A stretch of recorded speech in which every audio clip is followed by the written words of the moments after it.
바니. 아니, 생전 안 해봤더니 바니. 당근. 계속 지금 머릿속이 맴돌아요 지금. 당근. 주여. 자, 어쨌든 되게 좋은 시간 보내고 왔어요. 감사합니다. 오늘 이렇게 오늘 예배 후에 오늘이 3월 3일이잖아요. 이렇게 그저께가 3월 1일이었는데 3월 1일이 무슨 날인지 알아요? 네. 그죠? 그 재연까지 주셨는데 그 뭐 대한독립 만세 그 몇 년도인지 알아요? 160 얼마요? 몇 년도? 와우. 1919년. 딱 지금부터 딱 100년 전이죠. 유진이 딱 100년 전 얘기하려고 했었던 거죠. 그렇지, 100주년. 그렇죠.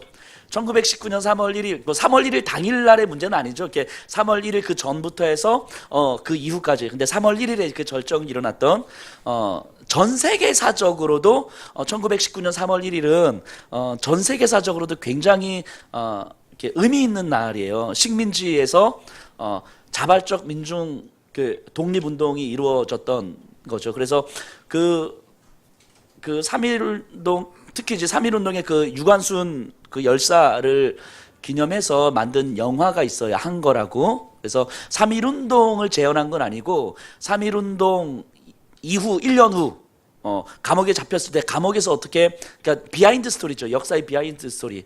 감옥에서 어떻게 자발적 그 독립 만세 운동이 일어났던가에 대한 내용을 다룬 영화인데 상당히 재미있고 상당히 의미 있고, 그래서 우리 어른들도 마찬가지지만 우리 청소년 여러분들이 우리 선배들의 독립운동이 아니었으면 오늘날 우리가 이 자리까지 있지도 못했을 거예요. 어찌 보면 여전히 더 열악하고 여전히 더 비참한 상황 속에서 우리가 여전히 살고 있었을지도 모르는데, 우리가 이렇게 많은 어떤 여러분들이 다 힘들다고 하지만 그럼에도 불구하고 굉장한 자유로움을 누리잖아요. PC방을 가고 싶으면 가고, 잠을 자고 싶으면 자고, 뭐 먹고 싶은 거 먹고, 떡볶이 먹고 싶으면 먹고, 상대적으로 굉장히 많은 자유를 누리고 있잖아요. 여러분들이 이럴 수 있었던 것은 그냥 우리 윗세대 선배들이 생명을 걸고 민족의 독립을 위해서 애를 썼기 때문에 가능한 현실인 거죠. 그래서 그 우리 선배들의 민족의 선배들의 그 삶과 정신을 우리가 좀 다시 한번 기려보고, 그리고 그렇다면 우리도 우리 100년 후에 우리 여러분들의 후손들이 있을 거잖아요. 그 후손들에게 과연 어떤 시대를 물려줄 것인가를 좀 고민해봤으면 좋겠다는 생각이 들어요. 이런 걸 역사의식이라고 해요. 역사의식. 여러분들이 고등학교 가서 역사를 배우면 배울지 모르겠는데, 과거의 100년을 바라보고 미래의 100년을 고민했을 때 과연 우리는 후손들에게 어떤 시대를 물려줄 것인가를 고민할 수 있는 걸 역사의식이라고 하는데, 여러분들이 좀 이런 기본적인 역사의식을 정도는 좀 갖추고 있으면 좋겠다 싶습니다. 적어도 예수 그리스도를 믿는 사람들은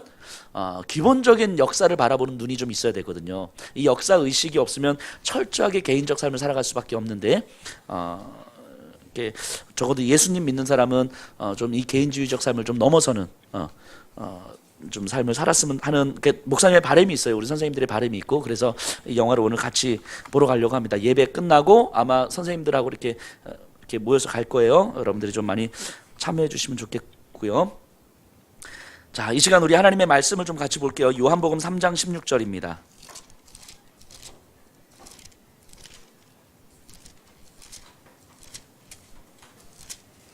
혹시 요한복음 3장 16절을 암송하는 사람 있어요? 나는 진짜 암송하겠다. 우리 기쁨이는 암송할 거고. 안 물어볼 거예요? 안 물어볼 거예요? 그냥 암송한다고 네 하면 돼요. 안 물어볼 거니까. 우리 하은이도 암송할 거고, 그죠? 네. 안 물어봐요? 진짜?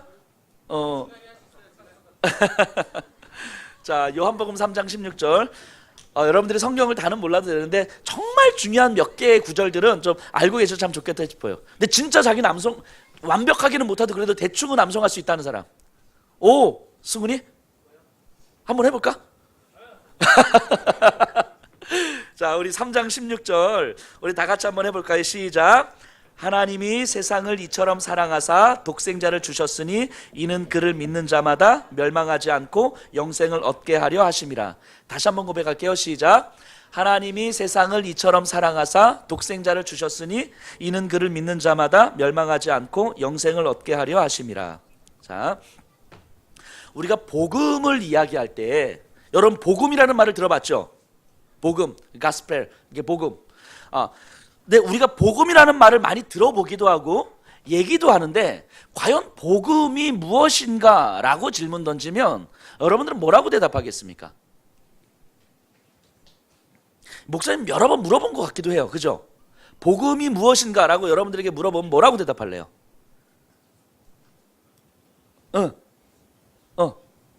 대답해도 돼요. 목사님 뭐 틀렸다고 때리거나 그러지 않아요. 괜찮습니다. 목사님 비폭력주의자고 뭐 욕도 못하고 화도 못 내고 그래요. 자,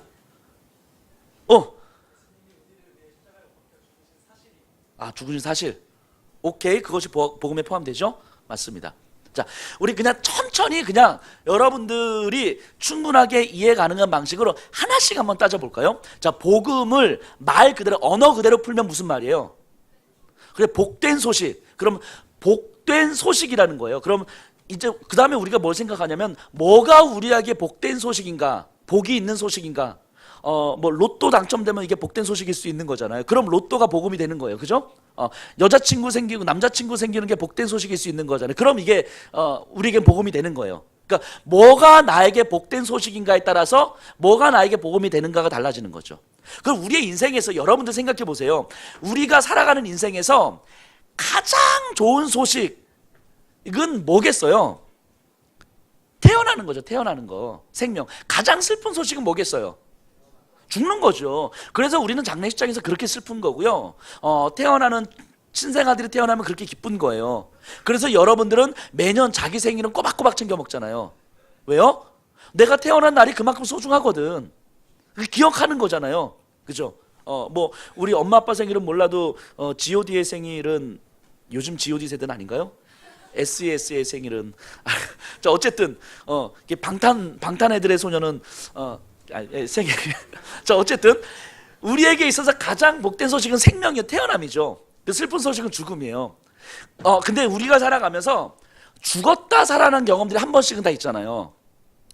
정말 진짜 죽다 살아났어, 이런 경험들이 있죠. 목사님한테도 있거든요. 목사님 대학교 때 한강에 빠진 적이 있어요. 한강 알지? 진짜 한강. 한 리버. 한강에 빠진 적이 있는데 그때는 이제 목사님이 이제 교회를 잘 안 다닐 때였어요. 교회 안 다닐, 예수님 안 믿을 때. 그래서 그때는 이제 목사님 술도 조금 많이 먹진 않는데 그래도 조금씩 먹고 막 이랬을 때, 또 집에 가서 여러분들 그래라, 목사님 술 처먹는데 막 이러면 안 돼요. 예전에 예수님 안 믿었을 때 목사님 친구하고 한강 그 앞에서 이제 술을 좀 많이 먹었어요. 그날 많이 먹고 또 이제 보리 음료를 사다가 이렇게 술을 먹다가 순간 어떤 생각이 들었냐면, 내 옆에 있는 이 친구가 진짜 친구라면 내가 한강에 빠지면 나를 구하러 오겠지? 라는 생각을 했어요. 그래서 뛰어들었어요. 진짜로. 정말. 근데 이 친구가 뛰어들었을까 안 뛰어들었을까요? 야, 그럼 목사님 죽었겠지. 이 친구가 뛰어들어와서 살렸어요. 목사님 살렸어요. 그럼 막 때리더라고, 이렇게. 이 미친 새끼야! 말해서. 이렇게 살아났어요. 그때 진짜 죽을 뻔했어요. 진짜 한강물이 생각보다 굉장히 깊어요. 그리고 여러분들 웬만하면 한강물 들어가지 마세요. 한강물 진짜 더러워. 그게 아침에 일어났는데 온 몸에 이 막 더러운 게 이렇게 막 묻어 있더라고요. 술 먹고 한강물 들어가지 마세요, 여러분들. 그때 목사님 진짜 죽다 살아났어요. 죽을 뻔했어. 만약 그때 죽었으면 여러분들 얼굴도 못 보고, 우리 하담이 얼굴도 못 보고 내 인생의 가장 큰 후회가 될 뻔했잖아요. 자, 근데 이런 일들이 죽었다 살아날 때 그 기억은 그냥 평생 가요. 왜냐하면 다시 살았다라고 하는 생명에 대한 인식이 들어왔기 때문이에요. 이해되시죠? 생명에 대한 인식이 들어왔기 때문에 그 기억은 평생 가는 거예요. 즉 우리에게 가장 좋은 소식이라고 하면 그 생명과 관련된 소식인데, 여러분들이 이 땅에 태어난 날도 중요하지만 더 중요한 날이 있는데, 여러분들이 그냥 이렇게 살아가다가 하나님의 생명을 품게 되는 날이 있어요. 영원한 생명을 품게 되는 날, 새로운 생명을 얻은 소식. 그래서 하나님을 알지 못하던 삶에서 하나님을 알게 되는 삶이 되는 거예요. 예전에는 하나님이 어떤 분인지도 모르고 예수님이 어떤 존재인지도 모르고 살아가다가 어느 순간 아, 예수님이 어떤 분이신지 알고 하나님이 어떤 존재인지를 내가 알게 된 거예요. 그런데 하나님을 알게 되기까지, 하나님께로 우리가 가까이 가게 되기까지는 사실은 우리의 능력과 우리의 힘으로는 불가능하거든요. 예를 들면 이런 거하고 똑같아요. 우리가 부산에서 미국까지 이제 수영으로 갈 거예요. 자, 3명의 사람이 있어요. 한 분은 어디서부터 어디까지요? 부산에서 태평양을 건너 미국까지 자 수영을 해서 갈 건데, 첫 번째는 목사님처럼 물을 무서워하는 사람이 있어요. 목사님 물 진짜 무서워하거든요. 한강물 빠진 이후로. 그래서 목사님 물까지 잘 안 가요. 그래서 혹시라도 나중에 바닷가에 가는데 절대 목사님 물에 빠뜨리면 안 됩니다. 막 경기합니다, 진짜로. 목사님 물 되게 무서워요. 목사님처럼 완전 수영 못하는 사람이 있고, 또 어떤 사람들은 그냥 틈틈이 운동하면서 운동으로 수영을 연습한 사람이 있고, 어떤 사람은 수영 선수야. 자, 이 3명이 있습니다. 같이 부산에서 출발해요. 자, 누가 제일 먼저 미국에 도착할까요? 예? 아무도 못 가요. 아무도 못 가. 자, 아무리 수영 선수여도 부산에서 미국까지 수영해서 갈 수 있어요? 못 가요. 못 가. 먼저 도착하는 게 아니라 아무도 못 가는 거예요. 아마 1km, 2km 지점까지는 차이가 날 수 있겠죠. 목사님은 뭐 10m도 못 갈 텐데 수영 선수는 한 2km 앞에 갈 수는 있잖아요. 근데 수만 킬로나 되는 그 태평양을 건너서 갈 수는 없는 거예요. 중간에 다 죽어요. 이해되죠? 그럼 이 상황을 멀리서 지켜본다고 한번 생각했어. 멀리서 이 3명이 동시에 부산에서 출발했어. 이걸 하늘에서 지켜본다고 생각해봐요. 여기 안에서는 야, 이 수영도 못하는 것이 막 이렇게 찌찌찌 하지만 하늘에서 지켜본 이 3명 다 어때요? 이 3명 다 어때요? 똑같잖아요. 그냥 3명 다 똑같은 거죠. 결국 그냥 미국까지도 못 가고 중간에 가다가 2, 3km 가다가 물에 빠져 죽어요. 다 똑같은 거잖아요. 이런 거하고 똑같은 거예요. 우리가 하나님을 알지 못하다가 하나님께로 가까이 가야 되는데, 어떤 사람은 최선을 다해 도덕적으로 윤리적으로 살아서 가고, 어떤 사람은 돈을 많이 벌어서 가고, 어떤 사람은 선한 일을 많이 해서 가고, 어떤 사람은 이렇게 고래 공부를 잘해서 가고 등등. 그래서 하나님께로 가려고 애를 많이 쓰는데, 이 모든 사람들이 다 갈 수 있어요? 없어요? 없다는 거예요. 이걸 깨닫는 거예요. 아, 우리가 하나님께로 가야 되는데 하나님께로 갈 수 없구나라는 사실을 깨닫는 거예요. 그러면 누군가가 우리를 하나님께로 끌고 가줘야 되는 거잖아요. 누군가가 우리를 하나님께서 끌고 가줘야 되는데 누구밖에 없어요, 이 존재가? 누구예요? 누구? 그래서 예수님밖에 없는 거예요. 우리를 하나님께로 끌고 가는 존재가 예수님밖에 없는 거예요. 목사님 기억에 한 달 전에 설교하면서 왜 예수인가에 대해서 설교한 적이 있었어요. 유일한 중보자는 예수 그리스도밖에 없다. 왜 중보자는 예수님이셔야만 했는가 해서 2가지 조건을 이야기했던 것 같아요. 혹시 기억나는 사람? 오, 역시 그렇죠. 중보자 왜 예수여야만 되는가? 중보자는요, 우리를 하나님께로 데리고 가려면 우리의 죄를 용서해 주셔야 되는데, 용서해 주실 수 있는 분은 누구밖에 없어요? 하나님밖에 없잖아요. 그럼 우리의 죄를 용서해 주실 중보자는 하나님이셔야만 돼요. 무조건. 그 다음에 우리의 죄에 대한 대가를 치러야 되잖아요. 죄에 대한 대가는 뭐예요? 죄에 대한 대가는 죽음이죠. 죄의 대가는 죽어야 되는데 하나님은 죽으실 수가 있어요? 없어요? 없어요. 그럼 죽으려면 누구여야만 돼요? 사람이어야만 되잖아요. 무조건 사람이어야 되는 거예요. 그러면은 완전한 하나님이시고 완전한 사람이셔야 되는 거예요. 동시에. 자, 이런 존재가 있어요? 없어요? 역사 속에 없어요. 아무리 소크라테스가 위대하고, 아무리 스타르타가 위대하고, 아무리 여목사가 위대해도 자, 그래도 이런 존재, 완전한 하나님이고 완전한 사람일 수가 있다 없다? 없어요. 이런 존재는 없는 거예요, 역사 속에. 자, 근데 누구밖에 없어요? 예수님밖에 없는 거예요. 완전한 하나님이시고 완전한 사람일 수 있는 존재는 예수님밖에 없는 거예요. 그래서 예수님만이 우리의 중보자시다, 이런 얘기를 했어요. 그 예수님만이 우리를 하나님께로 끌고 갈 수 있다라는 걸 이야기를 했어요. 그리고 그것을 우리가 믿는 거예요. 아, 예수님만이 우리를 하나님께로 끌고 가서 하나님을 알게 하실 수가 있구나. 이것을 한 단어로 표현하면 구원이라고 표현하는 거예요. 구원. 자, 구원이 뭐라고요? 우리가 스스로 하나님께로 갈 수 없는데 예수님이, 중보자이신 예수님이 우리를 데리고 하나님께로 데려가시는 거예요.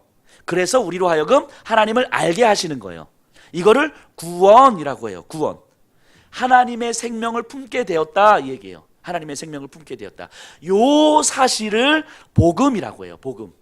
이걸 정리하면요, 첫 번째 복음이라고 이야기할 때는 먼저 뭐가 있어야 되냐면, 내가 하나님을 알 수 없고 하나님께로 갈 수 없는 존재라는 걸 깨달아야 돼요. 첫 번째. 다시요, 복음이라고 이야기하려면 먼저 우리는 하나님을 알 수도 하나님께 갈 수도 없다라는 사실을 깨달아야 돼요. 자, 두 번째는 중보자 예수님이 아니면 우리를 하나님께로 인도하실 분이 없다. 두 번째 사실을 깨달아야 돼요. 자, 세 번째는요, 그 예수님에 의해서 우리가 구원을 받았습니다 라는 걸 깨닫는 것.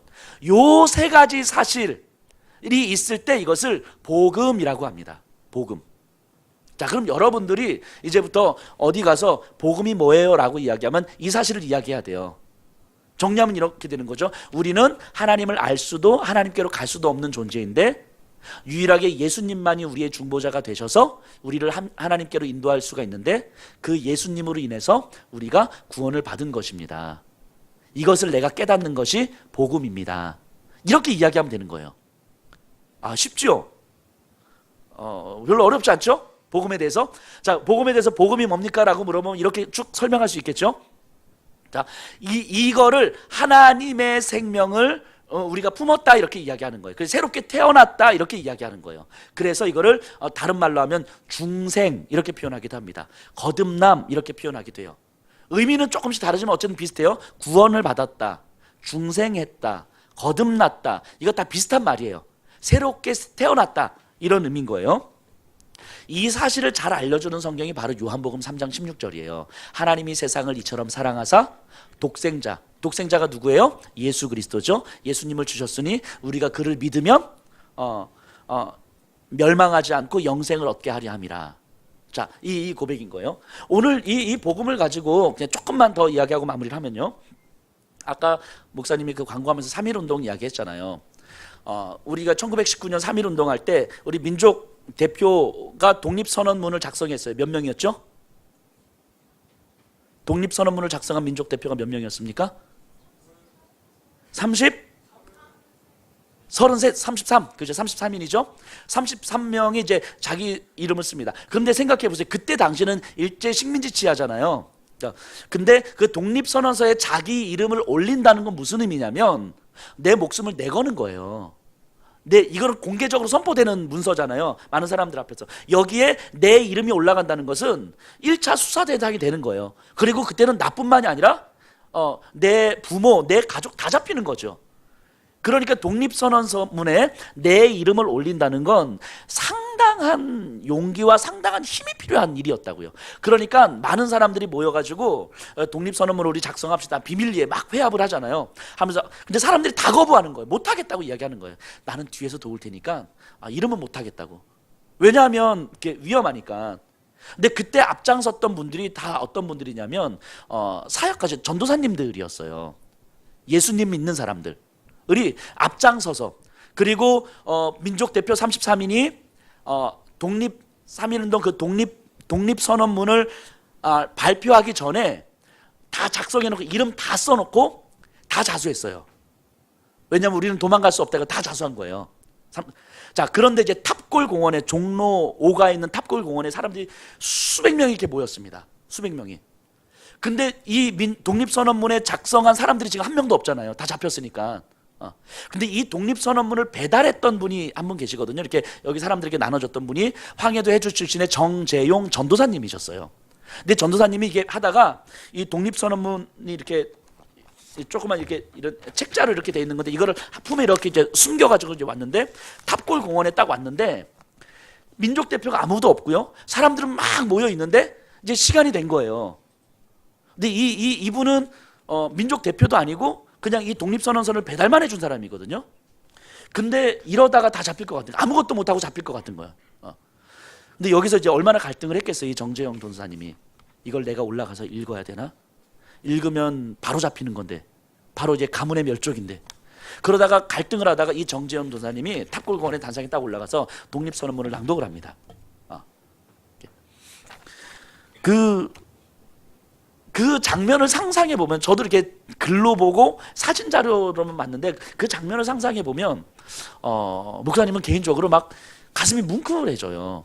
그냥 단순하게 사람들이 이렇게 모여가지고 그냥 뭐 이렇게 뭐 글랑독하고 이게 아니라 내 목숨을 건 거예요. 일본 순사들이 정말 눈에 불을 켜고 있고 민족 대표 33인을 포함해서 여기에 주동했던 사람 다 잡으려고 좀 혈안이 되어 있는 상황 속에서 탁골공원에 수백 명 수천 명이 모여 있는 데서 그 단상에 딱 올라가서 독립 선언문을 한자 한자 이렇게 낭독하는 그 모습은 진짜 생명을 내걸지 않으면 불가능한 거거든요.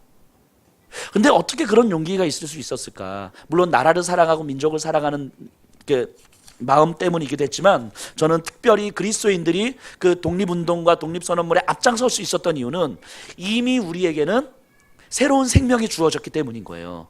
이미 우리에게는 새로운 생명, 하나님의 생명이 주어졌고, 그래서 이미 우리는 예수님께서 십자가에서 돌아가실 때 이미 우리는 한번 죽었고, 예수님께서 부활하실 때 우리는 새로운 생명을 얻었고, 이 새로운 생명으로 그럼 이 땅과 이 민족을 사랑할 수 있는 삶을 살려면 내 육신의 목숨은 내어주어도 영원한 생명이 여전히 내 안에 있으니 나는 그래도 예수님을 믿지 않는 사람보다는 내 목숨을 내어주는 삶에 조금 더 한 걸음 나갈 수 있겠구나 라는 생각을 하는 거죠. 그러니까 예수님을 믿는 사람이 민족의 독립에 한 걸음 더 나갈 수가 있었던 거예요. 그렇게 우리 불과 100여 년 전에 우리 민족의 선배님들은, 그 믿음의 선배님들은, 예수를 믿는 사람들은 자신의 목숨을 걸고 독립선언문을 낭독하고 독립 만세운동을 외치고 감옥에 가서도 만세운동을 외치면서 잡혀서 고문당하고, 여러분들 그 일본 식민지 시절에서 독립운동한다 고문당했던 이야기 한번 들어봤어요? 어떤 고문을 당하냐면요, 그 이야기들 중에서 남자들이 뭐 온갖 고문이 있어요. 뭐 손톱 밑에 바늘 막 넣어가지고 막 이렇게 쑤시고, 뭐 고춧가루 물에 막 이렇게 해놓고 막 하고, 막 잠 안 재우고, 그 다음에 조그만 통에 이렇게 딱 들어가가지고 대창으로 막 찌르고, 그렇게 잠 못 자게 한 3일 4일 동안. 그런데도 가장 힘든 고문이 뭐였냐고 그러면 기록에 뭐라고 남아있냐면, 남자들 같은 경우는 그 남성의 성기 끝에 긴 철사를 이렇게 깊이 박아 넣는 거예요. 이렇게 상상해 보세요. 남성의 성기 끝에 철사를 깊이 박아놓은 이 고문을 하면요, 거진 한 달 동안 앉지도 서지도 못한대요. 독립운동하다 잡히면 이런 거 하는 거예요. 여자들은 뭐 차마 말로 설명할 수 없는 뭐 이런 거죠. 옷을, 여자들 같은 경우 옷을 다 벗기고 물속에 들어가 놓고 물속에서 미꾸라지를 풀어놓는 거예요. 자, 미꾸라지는요 모든 구멍을 다 찾아 들어가는 습성이 있어요.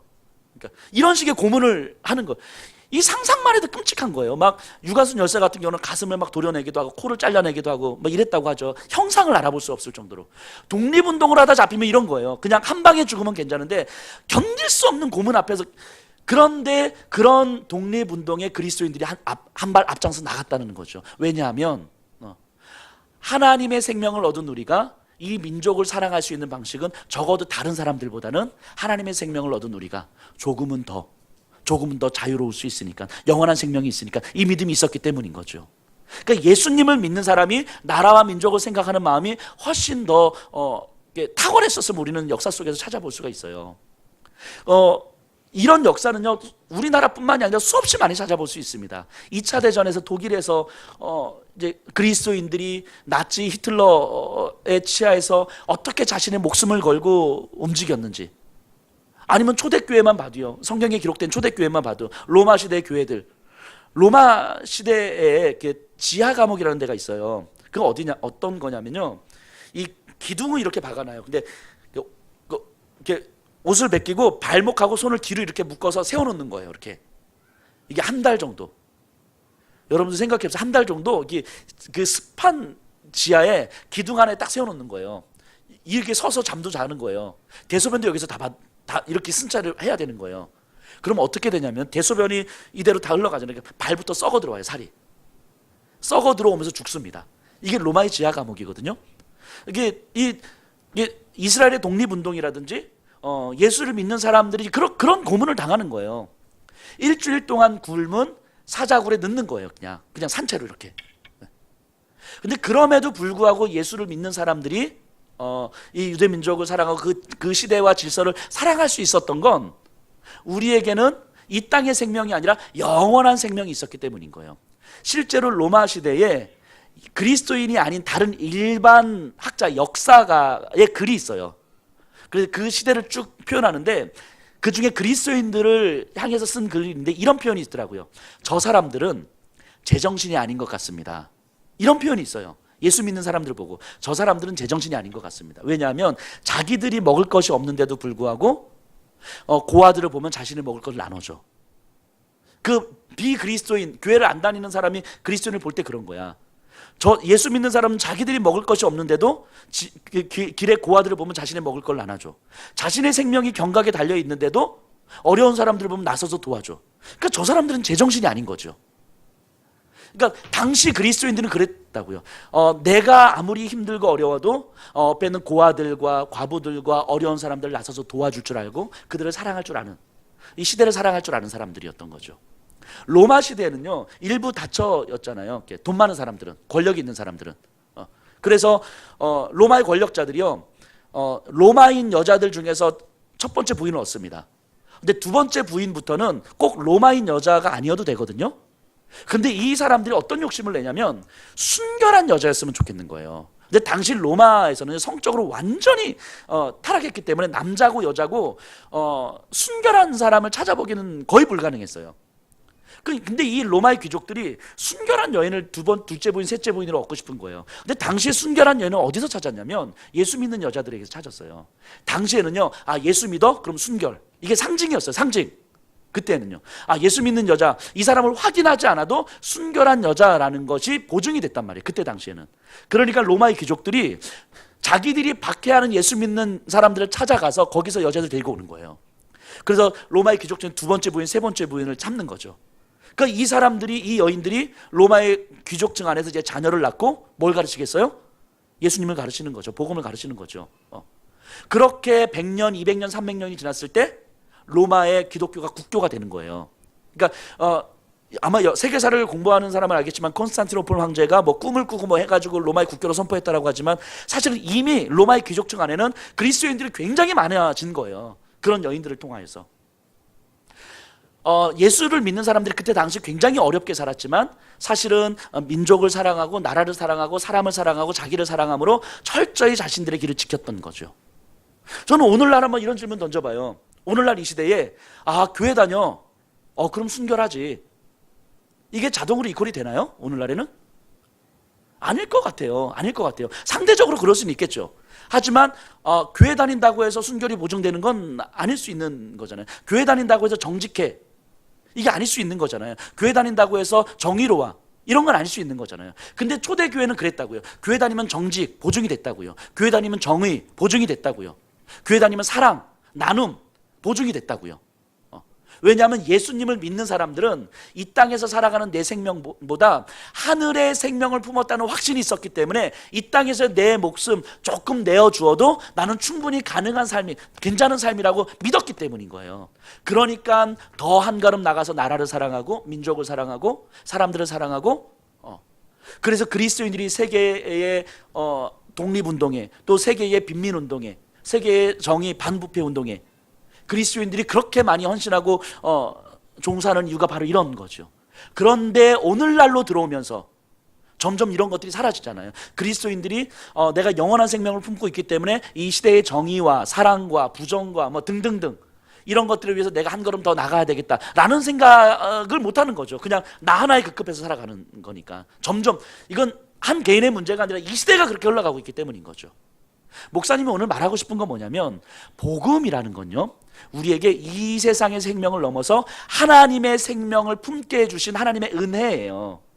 그럼 영원한 생명이 우리에게 있다는 것은 이 땅에서 적어도 하나님의 가치를 위해서 내가 조금 더 손해보고, 남들은 다 개인주의적 자기의 이익을 추구하며 살아가지만 나는 적어도 다른 사람들의 유익을 위해서 한번 살아가보고, 조금 더 손해보더라도 정직하게 살아가보고, 조금 더 순결하게 살아가보고, 조금 더 나라와 민족을 위해서 한번 살아가보고, 조금 더 정의로운 삶을 향해서 한번 살아가보고, 이것을 꿈꿀 수 있는 사람들이 나는 그리스도인이라고 생각하기 때문이에요. 복음은 우리를 그렇게 만들어요. 복음은 초대교회 그리스도인들을 그렇게 만들었고, 16세기, 17세기, 18세기 그리스도인들을 그렇게 만들었고, 20세기 초 조선의 그리스도인들을 그렇게 만들었어요. 그리고 그 영향력을 받아서 오늘 21세기 우리가 있는 거거든요. 근데 우리는 과연 어떤가? 여러분들은 과연 어떤가? 청소년들이 어리지 않아요.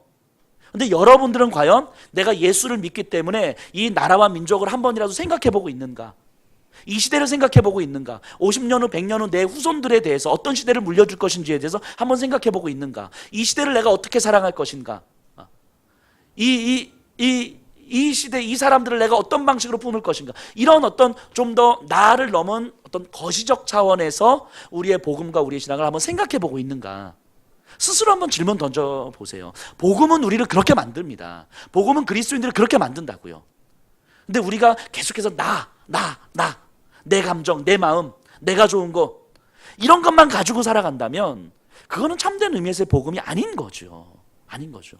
복음은 우리를 조금 더 사랑하는 삶으로, 조금 더 거시적 차원의 고민으로 우리를 만들어가는 거예요. 여기서 비전도 나오고 여기서 사명도 나오는 거예요. 그래서 예수님을 믿는 청소년들은 항상 큰 하나님 나라 차원에서 비전을 꿈꾸면서 살아가는 것이고 사명의 삶을 살아가는 거예요. 적어도 예수님 믿는 청소년들은 내가 지금 하고 있는 일이 내 5년 후 10년 후에 내 삶을 어떻게 만들어갈지를 그림을 한번 그려볼 수 있는 거예요.